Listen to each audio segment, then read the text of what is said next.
नमस्कार, दोपहर 12 बजे के बुलेटिन में आप सभी दर्शकों का स्वागत है। मैं हूं साइमा खान। नजर डाल लेते हैं सबसे पहले हेडलाइंस पर।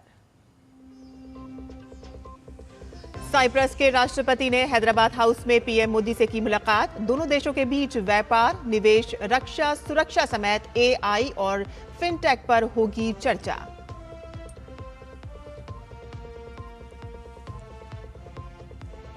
आंध्र प्रदेश, गुजरात, झारखंड, मध्य प्रदेश, मणिपुर समेत अन्य राज्यों की 24 सीटों पर राज्यसभा चुनाव की घोषणा। 18 जून को होगा मतदान।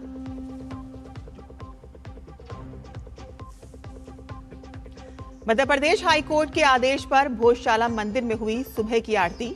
नहीं होगा आज शुक्रवार की नमाज। हाईकोर्ट के फैसले को सुप्रीम कोर्ट में चुनौती।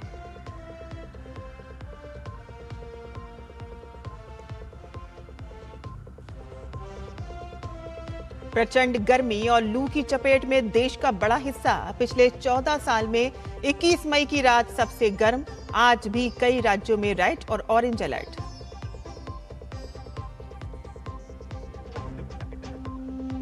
और भारत के चंद्रयान 3 लूनर मिशन को मिला अमेरिकी सम्मान। Institute of aeronautics and astronautics ने गोडार्ड एस्ट्रोनॉटिक्स अवार्ड से किया सम्मानित।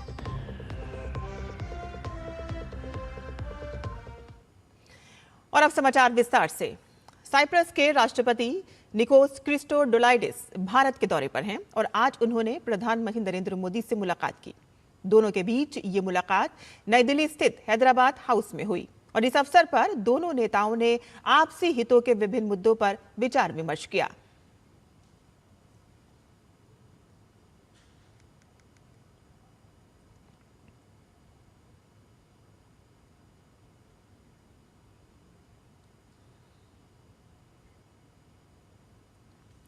और इससे पहले साइप्रस के राष्ट्रपति निकोस क्रिस्टोडोलाइडिस ने राजघाट पहुंचकर जहां उन्होंने राष्ट्रपिता महात्मा गांधी की समाधि पर पुष्पांजलि अर्पित की।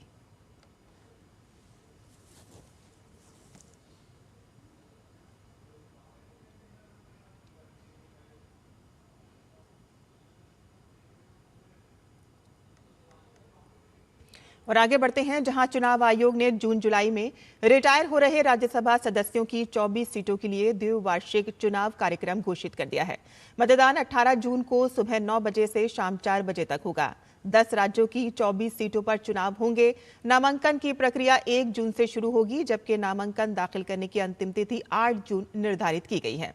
नामांकन पत्रों की जांच 9 जून को होगी और उम्मीदवार 11 जून तक अपना नाम वापस ले सकेंगे। 18 जून की शाम 5 बजे से मतगणना शुरू हो जाएगी और पूरी चुनाव प्रक्रिया 20 जून तक पूरी होगी। आयोग ने निर्देश दिए हैं कि मतदान के दौरान केवल रिटर्निंग ऑफिसर द्वारा उपलब्ध कराए गए विशेष बैंगनी रंग के स्केच पेन का ही उपयोग किया जाएगा और किसी अन्य पेन से मतपत्र पर अंकित प्राथमिकता मान्य नहीं होगी। और जिन राज्यों की सीटों पर चुनाव होंगे उनमें आंध्र प्रदेश, गुजरात, झारखंड, मध्य प्रदेश, मणिपुर, मेघालय, राजस्थान, अरुणाचल प्रदेश, कर्नाटक और मिजोरम शामिल हैं। और इन सीटों पर सेवानिवृत्त होने वाले प्रमुख सदस्यों में दिग्विजय सिंह, मल्लिकार्जुन खड़गे, परिमल नाथ वानी और रमीला बारा समेत कई सदस्य शामिल हैं। पश्चिम बंगाल के मुख्यमंत्री शुभेंदु अधिकारी ने नई दिल्ली में केंद्रीय रक्षा मंत्री राजनाथ सिंह के आवास पर उनसे मुलाकात की और इस दौरान जदयू के वरिष्ठ नेता राज्यसभा सांसद संजय झा भी वहां मौजूद रहे। और इस मुलाकात के दौरान शुभेंदु ने राजनाथ सिंह को स्मृति चिन्ह और किताबें भेंट की। मध्य प्रदेश हाईकोर्ट के आदेश के बाद धार में देवी सरस्वती को समर्पित भोजशाला मंदिर में सुबह की आरती की गई। कोर्ट के आदेश के बाद भोजशाला परिसर में शुक्रवार की नमाज की इजाजत नहीं है और अब चूंकि आज अदालती आदेश के बाद पहला शुक्रवार है तो तगड़ी सुरक्षा व्यवस्था है और चप्पे चप्पे पर पुलिस और जिला प्रशासन अलर्ट मोड पर है। पुलिस प्रशासन ने स्पष्ट किया है कि हाईकोर्ट के फैसले का पालन होगा, लेकिन नई परंपरा विकसित नहीं होने दी जाएगी और मामले को देखते हुए इलाके की सुरक्षा बढ़ा दी गई है, तो वहीं ड्रोन कैमरों से भी निगरानी की जाएगी।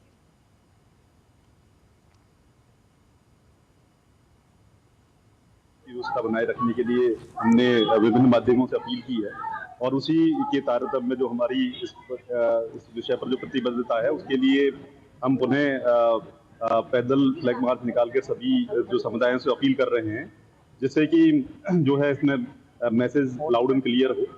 इसके अलावा जो सोशल मीडिया के जितने प्लेटफॉर्म्स हैं उन पे भी हम कड़ी नजर रख रहे हैं, जिससे कोई भी ऐसी भ्रामक जानकारी, संदेश या अफवाह प्रसारित ना हो जो कि शांति व्यवस्था को खराब करे। सोशल मीडिया या मीडिया के माध्यम से माननीय उच्च न्यायालय के निर्णय का गलत अनुवाद कर रहे हैं, गलत इंटरप्रिटेशन कर रहे हैं। मैं उनको आखिरी बार समझाइश देने आया हूं। अब तक का समय उनका था, अब तक मतलब गुरुवार की शाम का जो ये समय है वो उन तक का था। अब जो है वो कानून का पालन होगा, विधि का शासन होगा। जिसकी हिम्मत है, जिसको लगता है वो ऐसा कर सकता है। हम उसके लिए पूरी तरीके से तैयार हैं। और धार भोजशाला मामले में मध्य प्रदेश हाई कोर्ट के फैसले के खिलाफ सुप्रीम कोर्ट में अपील दायर की गई है। काजी मोइनुद्दीन नाम के याचिकाकर्ता ने हाई कोर्ट के 15 मई के उस फैसले को चुनौती दी है जिसमें धार भोजशाला कमाल मौला मस्जिद विवाद में हाई कोर्ट ने विवादित परिसर को मंदिर बताया था और शुक्रवार को नमाज की अनुमति देने वाले भारतीय पुरातत्व सर्वेक्षण यानी कि ASI के पुराने आदेश को रद्द कर दिया था। हिंदू पक्ष इस मामले में पहले ही कैविएट याचिका दाखिल कर चुका है और इसमें कहा गया है कि उन्हें सुने बिना कोई भी एक तरफा आदेश पारित न किया जाए। बकरीद के मद्देनजर दिल्ली के विकास मंत्री कपिल मिश्रा ने पशु कल्याण संबंधी कानूनों के सख्त पालन के सख्त निर्देश दिए हैं।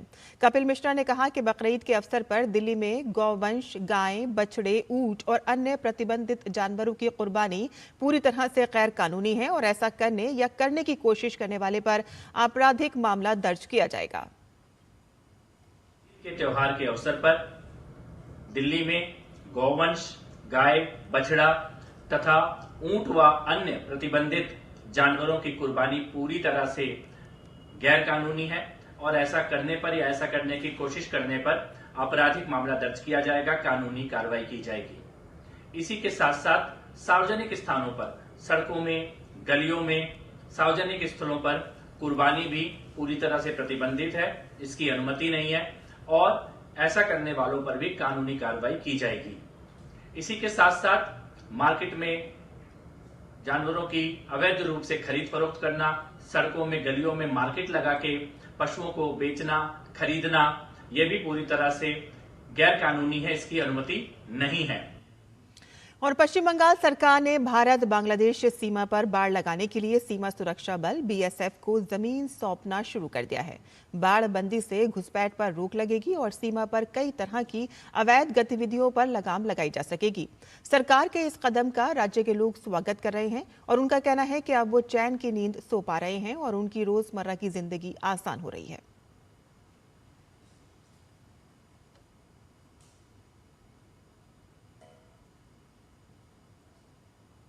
हम लोग पहले ये सरकार को हार्दिक शुभेच्छा, अभिनंदन, इसलिए जो हम लोग बॉर्डर में रह करके जो इतना दिन का परेशानी, इससे हम लोग को मुक्त मिल गया। हम लोग को बॉर्डर फेंसिंग के लिए हम लोग बहुत दिन से सोचे थे, लेकिन हो नहीं पा रहा था, किसी का वजह से नहीं हो पा रहा है। आज शुभेंदु अधिकारी जी बैठने का साथ साथ 10 दिन का अंदर वो बॉर्डर में जो लैंड ओपनिंग कर दिया, BSF को फ्री हैंड्स दे दिया, हम लोग सब ग्रामवासी एकदम पूरा आनंद से भर गया। और एक अन्य स्थानीय निवासी अनिल घोष ने सरकार के प्रयासों की सराहना की। ये देश का सुरक्षा का बात था कि ये पूरा देश जिस तरीके से वेस्ट बंगाल पूरी बांग्लादेश के हाथ में था, आज का दिन में हम लोग को इतना महसूस तो हो रहा है, जो आज में जो हम लोग को नया जो सरकार बना, नया जो मुख्यमंत्री बना और मोदी जी का और नया जो हम लोग का मुख्यमंत्री, इनका प्रयास से आज में हम लोग को यहाँ पर में ऐसा लग रहा है कि आज हम लोग सुरक्षित है। पश्चिम बंगाल में चुनाव के बाद कानून व्यवस्था की स्थिति को देखते हुए केंद्र सरकार ने बड़ा कदम उठाया है। सुरक्षा व्यवस्था को मजबूत करने के लिए राज्य में केंद्रीय सुरक्षा बलों की तैनाती 20 जून तक जारी रखने का फैसला किया गया है। राज्य में करीब 500 कंपनियां केंद्रीय सुरक्षा बलों की तैनात रहेंगी और केंद्र और राज्य सरकार दोनों ही कानून व्यवस्था बनाए रखने को लेकर सतर्क नजर आ रहे हैं। पश्चिम बंगाल सरकार ने केंद्र से केंद्रीय बलों की मौजूदगी के लिए अनुरोध किया था। फिलहाल राज्य पुलिस और केंद्रीय सुरक्षा बल संयुक्त रूप से अभियान चला रहे हैं। संवेदनशील जिलों और हिंसा प्रभावित इलाकों में लगातार फ्लैग मार्च और निगरानी बढ़ा दी गई है। और यहां रुकते एक छोटे से ब्रेक के लिए, हम जल्द हाजिर होंगे। आप देखते रहिए डीडी न्यूज।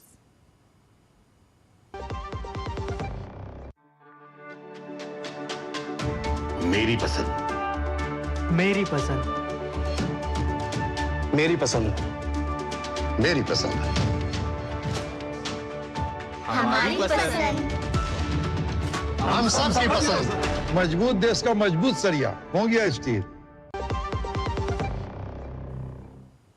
और ब्रेक के बाद आपका फिर से स्वागत है। भारत के चंद्रयान-3 लूनर मिशन की American institute of aeronautics and astronautics AIAA ने गोडार्ड एस्ट्रोनॉटिक्स अवार्ड दिया है। अमेरिका में भारत के एम्बेसडर विनय क्वात्रा ने AIAA एसेंड 2026 कॉन्फ्रेंस में Indian space research organisation ISRO की तरफ से यह अवार्ड प्राप्त किया। और नई दिल्ली के पृथ्वी भवन में केंद्रीय जैव प्रौद्योगिकी मंत्री डॉक्टर जितेंद्र सिंह ने उम्मीद नेटवर्क को राष्ट्र को समर्पित किया। उम्मीद नेटवर्क जन्मजात आनुवंशिक विकारों की रोकथाम, स्क्रीनिंग और प्रबंधन के लिए भारत सरकार का एक प्रमुख मिशन है। प्रधानमंत्री नरेंद्र मोदी की परिकल्पना के अनुसार विकास का लाभ अंतिम पंक्ति में खड़े अंतिम व्यक्ति तक पहुंचना चाहिए और उम्मीद नेटवर्क इसी दिशा में कदम है। उम्मीद के जरिए दुर्लभ आनुवंशिक बीमारियों की जांच अब जिला स्तर पर संभव होगी और उम्मीद के तहत पहले चरण में 5 केंद्र शुरू किए जाएंगे और अब इसे देश भर के जिला अस्पतालों तक विस्तारित किया जा रहा है। और लक्ष्य है कि हर राज्य में कम से कम एक NIDAN केंद्र हो, जिसमें थैलेसीमिया और सिकल सेल एनीमिया, जन्मजात चयापचय और जैसी बीमारियों का समय पर पता चल सके। और आंकड़े हैं कि भारत में हर साल 1.7 लाख बच्चे आनुवंशिक विकारों के साथ जन्म लेते हैं, जिनकी संख्या 70 लाख के करीब है। और उम्मीद नेटवर्क को राष्ट्र को समर्पित करते हुए केंद्रीय मंत्री डॉक्टर जितेंद्र सिंह ने कहा है कि उम्मीद नेटवर्क विज्ञान को समाज से जोड़ने का उदाहरण है। ये सिर्फ लैब नहीं बल्कि उम्मीद है और उन हजारों परिवारों के लिए जो आनुवंशिक बीमारियों से जूझ रहे हैं।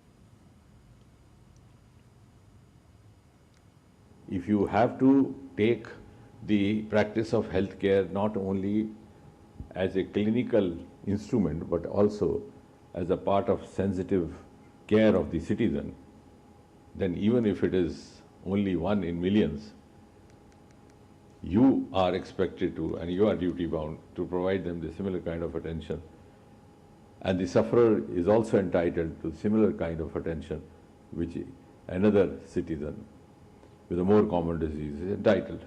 So from that point of view, from that spirit, I think this is an initiative which should be taken like that. That's why in that message, what they sent to me, I always have the habit of not reading what the secretary always writes for me. So I added that this Umeed has generated an Umeed.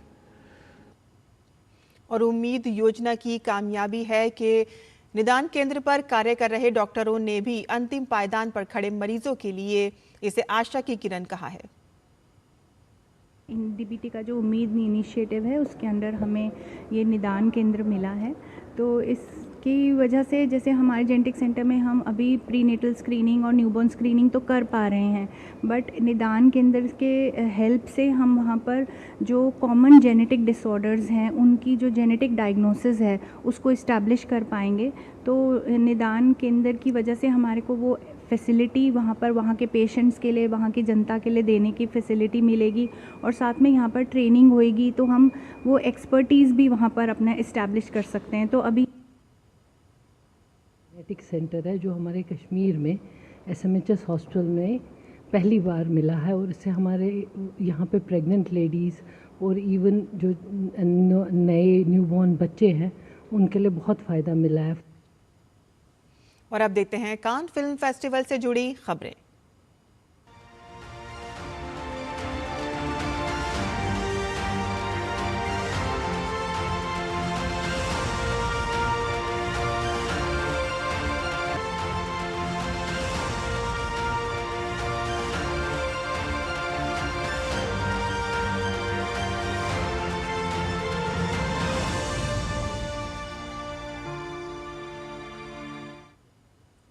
Padmaavat, tiger जिंदा है और war जैसी फिल्मों में अपनी दमदार मौजूदगी दर्ज कराने वाली अभिनेत्री अनुप्रिया गोयनका ने कान में अपना डेब्यू किया है और उनकी फिल्म बॉम्बे स्टोरीज को मार्केट स्क्रीनिंग के लिए चुना गया है, जहां उन्होंने अपने मुश्किल किरदार और ग्लोबल स्टोरी टेलिंग के अनुभव साझा किए। स्टोरीज ऑफ रविंद्रनाथ टैगोर से सीक्रेट गेम्स तक मेरे साथ एक ऐसी अभिनेत्री हैं जो बेहद वर्सेटाइल माने जाती हैं और आज हर मीडियम पर छाई हुई हैं। अनुप्रिया गोयनका जो अपना कान डेब्यू कर रही है फिल्म बॉम्बे स्टोरीज के साथ। मार्केट सेक्शन में ये फिल्म सेलेक्ट हुई है। सबसे पहले आपका अनुभव कान में और इस फिल्म के बारे में। Well, just lovely to be present here, to be soaking it all in. खासकर भारत पवेलियन में बैठना, वहाँ एक तरह से भारत को रिप्रेजेंट करना और इंडिपेंडेंट फिल्म मेकर से मिलना, वो सब भी बहुत अच्छा एक अनुभव था। And Bombay Stories is basically a film जो सेक्स वर्कर्स के ऊपर है। It's based on Manto's Hatak story. And Manto obviously सब जानते हैं कि सेक्स वर्कर्स के बारे में, सेक्स के बारे में काफ़ी खुले तरह से बात करते थे, हर तरह के टैबूज हटाते थे, which is something that I truly believe in. And उनकी एक स्टोरी में एक प्रोटैगनिस्ट को प्ले करना मेरे लिए मुझे बहुत ही बड़ा सौभाग्य लगता है। सौगंधी जो मेरा कैरेक्टर है वो एक ऐसा कैरेक्टर है जिसमें सब कुछ है। As a women I think हमें सब कुछ होता है ना। We are seductive, we are sexy, we have pain, we have fear, we have insecurities, we are funny. तो सौगंधी हर चीज़ है। एंड थैंकफुली वो कैरेक्टर इतनी ब्यूटीफुली लिखा गया है कि मुझे हर एक एहसास को प्ले करने का मौका मिला एक ही कैरेक्टर में। आप ऐसी एक अभिनेत्री हैं जिनको काफी मौका मिला, अलग अलग उस पे आप काम कर रही हैं, यू नो, बड़े पर्दे, छोटे पर्दे और OTT प्लेटफॉर्म्स पे भी। किस तरह से देख रही है विभिन्न माध्यमों में, विभिन्न मीडियम्स में काम करते हुए, और साथ ही अलग अलग भाषाओं की फिल्मों में भी आपने काम किया, तेलुगु, हिंदी, ब्लॉकबस्टर। सो कैसे आपको एक डिफरेंस लगता है अलग इंडस्ट्री में, या कितना मजा आ रहा है इस वक्त की बेहतरीन किरदार मिल रहे हैं काम करने के लिए? आई थिंक एक एक्टर, एक इंसान एक्टर इसीलिए बनता है कि उसको अलग अलग लाइफ्स को जीने का मौका मिले, अलग लोगों के साथ काम करने का मौका मिले, तो उसी में मज़ा है। एंड जब बड़े पर्दे पे मैंने काम किया है फॉर वॉर, टाइगर जिंदा है, पद्मावत, तो बहुत ही अलग स्केल पे बनती हैं वो मूवीज़। उनका एक स्टोरी टेलिंग का अंदाज काफ़ी डिफरेंट था। OTT अपने में एक दूसरा तरह का मीडियम है जहां आपके पास 10-8 घंटे होते हैं एक स्टोरी कहने के लिए, तो आपके कैरेक्टर की जो डिटेलिंग है वो बहुत फ़र्क हो जाती है। को एक्टर्स के साथ, टीम के साथ, जो पूरी क्रू होती है उसके साथ एक अलग तरह का बॉन्ड बनता है। अभी जैसे मैंने ये 2 फिल्म्स की हैं रिसेंटली, बॉम्बे स्टोरीज और ISE, वो अपने में, बॉम्बे स्टोरी मेरी फर्स्ट इंडिपेंडेंट फिल्म है। मैंने आज तक कभी इंडिपेंडेंट सिनेमा नहीं किया था। बहुत बहुत शुक्रिया हमसे बात करने के लिए। यकीनन आज यूरोप के सबसे बड़े फिल्म बाजार मार्च 2 फिल्म में अनुप्रिया गोयनका की फिल्म बॉम्बे ड्रीम्स यहाँ पर सेलेक्ट हुई है, प्रदर्शित की जा रही है। यकीनन वैश्विक मंच पर भारतीय फिल्मों की मौजूदगी और भी ज्यादा मजबूत हो रही है। कैमरा पर्सन अजीत के साथ जया सिन्हा, DD न्यूज, कान। और अब बात करते हैं विश्व में सबसे तेजी से उभरती भारतीय अर्थव्यवस्था को लेकर, जहां लगातार सकारात्मक संकेत नजर आ रहे हैं। दरअसल उद्योग संगठन कॉन्फेडरेशन ऑफ इंडियन इंडस्ट्री यानी कि CII के अनुसार सितंबर 2025 में देश के निजी पूंजीगत व्यय में सालाना आधार पर 67% की बढ़ोतरी दर्ज की गई है। ये पिछले 1 दशक में भारत के निवेश चक्र में सबसे मजबूत और निर्णायक सुधार माना जा रहा है। भारत की अर्थव्यवस्था लगातार मजबूती की ओर बढ़ रही है और निजी निवेश में तेज उछाल इसकी सबसे बड़ी पहचान बनकर उभरा है। वैश्विक आर्थिक अनिश्चितताओं के बावजूद भारत में बढ़ती निवेश गतिविधियां, मजबूत मांग और उद्योगों का बढ़ता भरोसा अर्थव्यवस्था को नई गति दे रहा है। उद्योग, विनिर्माण और सेवा क्षेत्रों में बढ़ते पूंजीगत व्यय ने यह संकेत दिया है कि देश में निवेश चक्र एक नए दौर में प्रवेश कर चुका है।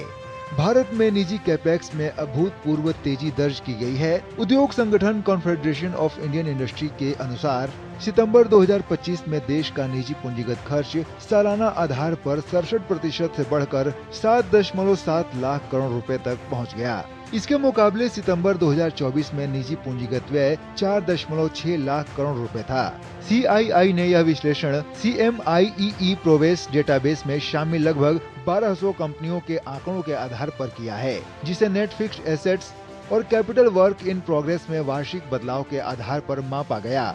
रिपोर्ट के अनुसार मैन्युफैक्चरिंग ने निवेश वृद्धि में सबसे बड़ी भूमिका निभाई। इस क्षेत्र में 3.8 लाख करोड़ रुपए का निवेश हुआ, जो कुल निजी निवेश का लगभग आधा हिस्सा है। धातु, ऑटोमोबाइल और रसायन उद्योग इसमें प्रमुख योगकर्ता रहे। वहीं सेवा क्षेत्र में 3.1 लाख करोड़ रुपए का निवेश दर्ज किया गया, जिसमें व्यापार, संचार और ITES उद्योगों का योगदान सबसे अधिक रहा। अगर देखा जाए तो भारत के निवेश चक्र में एक दशक की सबसे मजबूत रिकवरी देखने को मिल रही है। इसके साथ ही आर्थिक संकेतक भी यह दर्शाते हैं, देश में निवेश गतिविधियां लगातार मजबूत हो रही हैं। वित्त वर्ष 2026 की तीसरी तिमाही में विनिर्माण कंपनियों की क्षमता उपयोग दर 74.3% से बढ़कर 75.6% हो गई। इसी अवधि में नए ऑर्डर में 10% 3 की वार्षिक वृद्धि दर्ज की गई। उद्योग जगत ने बाहरी जोखिमों को कम करने के लिए इंपोर्ट सब्स्टिट्यूशन और सप्लाई चेन विविधीकरण को बढ़ावा देने का सुझाव भी दिया है। इसके अलावा कंपनियों से FY 27 के निवेश को पहले ही शुरू करने, विशेषकर विनिर्माण, ऊर्जा परिवर्तन और डिजिटल इंफ्रास्ट्रक्चर क्षेत्रों में निवेश बढ़ाने का आग्रह किया गया है। आवश्यक वस्तुओं की कीमतों पर स्वैच्छिक नियंत्रण और PM इंटर्नशिप स्कीम के तहत इंटर्नशिप भर्ती बढ़ाने की भी बात कही गई है। CII के अनुसार वैश्विक तनाव और पश्चिम एशिया संकट के बावजूद भारतीय उद्योग जगत पीछे नहीं है, बल्कि अर्थव्यवस्था को मजबूत करने के लिए आगे बढ़कर जिम्मेदारी निभाता हुआ नजर आएगा। सरकार की PLI स्कीम, PM गति शक्ति, लेबर रिफॉर्म्स, FTA और राष्ट्रीय शिक्षा नीति और इंफ्रास्ट्रक्चर पर जोर को भी इस निवेश उछाल की बड़ी वजह माना जा रहा है। साथ ही निजी पूंजीगत व्यय में बड़ा उछाल इस बात का सबसे बड़ा प्रमाण है कि भारतीय अर्थव्यवस्था में निवेश का माहौल तेजी से मजबूत हुआ है। भारत की अर्थव्यवस्था अब सिर्फ संबल नहीं रही, बल्कि तेज रफ्तार से नई ऊंचाइयों की तरफ बढ़ रही है। मुकुल शर्मा की रिपोर्ट, TT न्यूज। और लगातार रासायनिक उर्वरकों के इस्तेमाल ने खेती की सेहत बिगाड़ दी है और ऐसे में मिट्टी को उपजाऊ बनाने के लिए हरी खाद के रूप में ढेंचा एक बेहतरीन विकल्प है और यह मिट्टी के प्राकृतिक नाइट्रोजन बढ़ाती है और जमीन को भुरभुरी बनाती है और अगली फसल की पैदावार भी बढ़ाती है। पेश है हमारे संवाददाता शमीम अख्तर की ये खास रिपोर्ट। रासायनिक खाद के लगातार इस्तेमाल ने खेतों की मिट्टी को कमजोर बना दिया है। मिट्टी की प्राकृतिक उर्वरता के साथ पानी रोकने की क्षमता कम हो रही है और लागत बढ़ती जा रही है। ऐसे में मिट्टी को उपजाऊ बनाने के लिए ढैंचा एक बेहतरीन विकल्प है। ढैंचा एक हरी खाद वाली फसल है। करीब 40 से 50 दिन में तैयार होने वाली इस फसल को जुताई करके मिट्टी में मिला दिया जाता है, जिससे जमीन की उर्वरता बढ़ती है। ढैंचा मिट्टी में जैविक तत्व बढ़ाता है, नाइट्रोजन की मात्रा सुधारता है और जमीन की बनावट को बेहतर बनाता है। ये खेत की जल धारण क्षमता भी बढ़ाता है, यानी मिट्टी ज्यादा समय तक नमी बनाए रखती है। इससे अगली फसल की पैदावार पर सीधा असर पड़ता है। कृषि वैज्ञानिकों का मानना है कि धान की रोपाई से पहले ढैंचा की बुआई करने से खाद पर होने वाले खर्च में भारी कटौती की जा सकती है। इतना ही नहीं, ढैंचा के इस्तेमाल से रासायनिक खाद की जरूरत भी कम हो जाती है, जिससे लागत घटती है और मुनाफा बढ़ता है। विशेषज्ञ भी ढैंचा को ग्रीन मैन्योर के तौर पर अपनाने की सलाह देते हैं। ढैंचा एक नाइट्रोजन फिक्सिंग हरी खाद है। इसका मतलब यह है कि जो वायुमंडल में नाइट्रोजन है वो लगभग 78% नाइट्रोजन है और ढैंचा जैसे हरी खाद इस नाइट्रोजन को अपने नोड्यूल के माध्यम से, जिसमें बैक्टीरिया होते हैं, उसके जरिए ये नाइट्रोजन को अपने फसल में ये स्थापित कर देते हैं और वो मिट्टी में चला जाता है। तो फिर ये जब हम उसको काट के मिट्टी में मिला देते हैं, फिर वही नाइट्रोजन फसल को अमोनिया के माध्यम से वो उपलब्ध होता है। ढैंचा की खेती करना बेहद आसान और सस्ता है। अप्रैल से जुलाई के बीच इसकी बुआई की जाती है। 1 एकड़ खेत के लिए सिर्फ 20 से 25 किलो बीज की आवश्यकता होती है। जब पौधों में फूल आने लगते हैं तब इसे खेत में पलट दिया जाता है। इसके बाद यही फसल मिट्टी में मिलकर प्राकृतिक खाद बन जाती है। इस पूरी प्रक्रिया में किसानों का खर्च भी बेहद कम आता है। कृषि विशेषज्ञों के मुताबिक ढैंचा मिट्टी की बैटरी चार्ज करने वाली फसल है, जिसकी जड़ें जमीन के अंदर जाकर मिट्टी को भुरभुरा और हवादार बनाती हैं। यानी ढैंचा सिर्फ एक फसल नहीं बल्कि टिकाऊ और लाभकारी खेती की मजबूत नींव है। Shamim Akhtar, DD news. और इसी के साथ ही हमारा यह समाचार यहीं खत्म होता है। आगे आप देख सकते हैं एक्सप्रेस 100। मुझे अनुमति दें। नमस्कार।